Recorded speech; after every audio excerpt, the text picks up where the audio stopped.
പ്രതിപക്ഷ നേതാവിനെ പങ്കെടുപ്പിക്കാതിരുന്നത് വളരെ തെറ്റായ ഒരു കാര്യമാണ്. അദ്ദേഹത്തിന് അയച്ച കത്ത് ശ്രീ സതീശൻ എനിക്ക് അയച്ചു തന്നു. ആ കത്തിൽ എന്താണ് അദ്ദേഹം ചെയ്യേണ്ടതെന്ന് പറയുന്നില്ല, ഒരു ക്ഷണക്കത്ത് മാത്രമാണ്. അങ്ങനെ പ്രതിപക്ഷ നേതാവ് പോകണം എന്നുള്ള അഭിപ്രായം എനിക്കില്ല.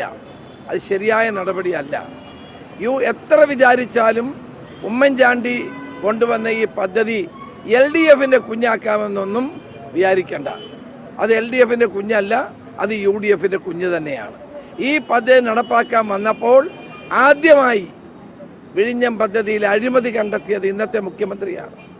ആ 4000 കോടി രൂപയുടെ അഴിമതി ആരോപണം നടത്തിയ ആളാണ് ഇന്നത്തെ മുഖ്യമന്ത്രി. ജുഡീഷ്യൽ കമ്മീഷനെ വെച്ചു, രാമേന്ദ്രൻ നായർ കമ്മീഷനെ വെച്ചിട്ട് പോലും ആ കമ്മീഷൻ ഒരു അഴിമതിയും കണ്ടെത്തിയില്ല എന്നുള്ളത് നമുക്ക് ബോധ്യപ്പെട്ട കാര്യമാണ്. നിയമസഭയിൽ കമ്മീഷൻ റിപ്പോർട്ടുണ്ട്, നിങ്ങൾക്ക് വായിക്കാം. അപ്പോൾ വിഴിഞ്ഞം പദ്ധതി എന്നത് UDF പദ്ധതിയാണ്. അതിന് വാസ്തവത്തിൽ ഉമ്മൻചാണ്ടിയുടെ പേര് കൊടുക്കേണ്ടതാണ്. ഉമ്മൻചാണ്ടിയും അന്നത്തെ UDF ഗവൺമെൻറ്റും എടുത്ത നടപടികളെ ഇല്ലാതാക്കാൻ CPMഉം LDFും വിചാരിച്ചാൽ നടക്കില്ല.